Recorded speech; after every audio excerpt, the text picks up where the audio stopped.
All right, in this lick, we're actually going to use our index and the ring to kind of hop back and forth for the melody notes.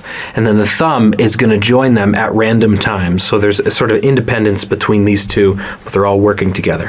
Here's what it sounds like.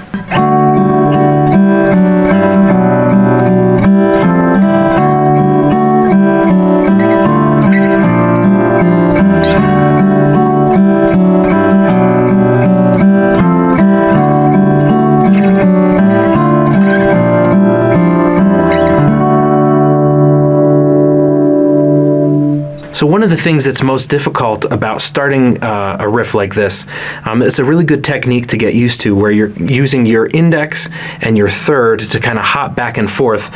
We're skipping the middle finger and we're also skipping a string in between. This is a really great technique for fingerstyle, and this lick really highlights one of the difficult parts about it. You have to keep this sort of ringing back and forth. And then your thumb is going to come in at different points. So what I wanted to talk about is start with this first chord. You're going to put your first finger down on the 5th fret, put your third finger down on the 7th fret, and then on the B string you're going to put your pinky down. And what we want to do is just get comfortable with playing these all at the same time. So you're going to kind of pinch your fingers with the thumb, the index and ring on the A, the D, and the B. And what's going to happen here now is your index and your ring are going to hop to the G, and these strings are open, the G and the E.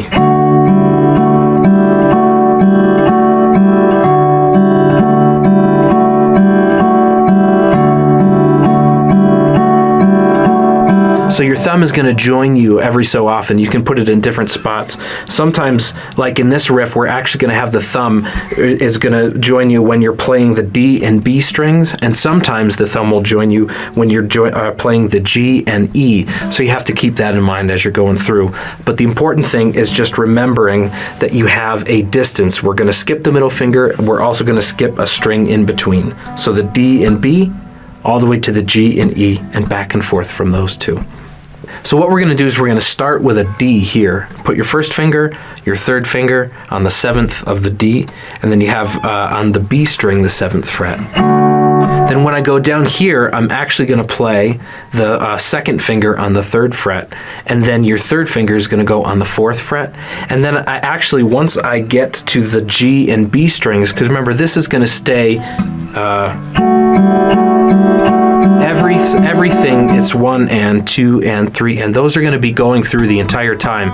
The only thing that's really going to change is your hand position, but also when you activate the bass notes. So the bass note will actually be activated here when I hit the low E, and I hit a G and an E up here. So we have...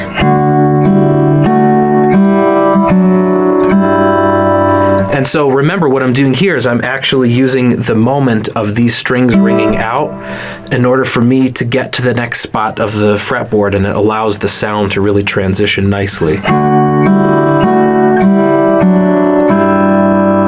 And now I'm going to play these together in this. This is kind of a little bit of a B minor shape here. So go ahead and put your first finger on the 2nd fret of the A string, and then your 3rd finger is going to go on the 4th fret of the D, and then your 2nd finger all the way up here. All right, so far we have...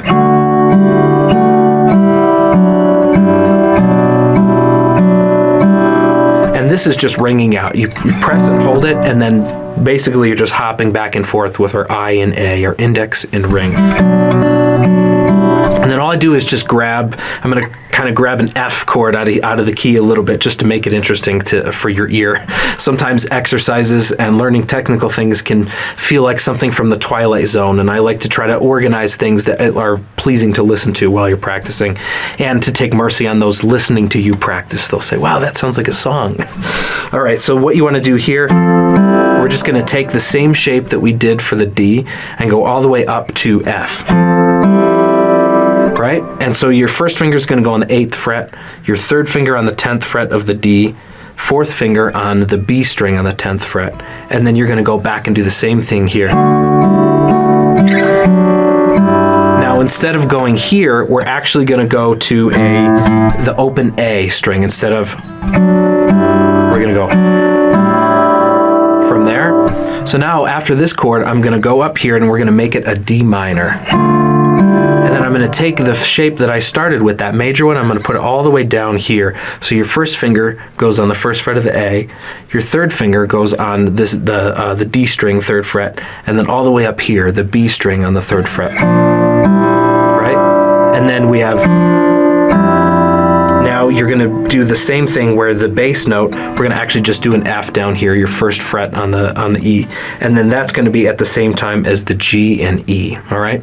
So now let's put it all together. Well, I'm going to do this at 80 beats per minute so you can hear what it sounds like with a click. 1, 2, ready, go.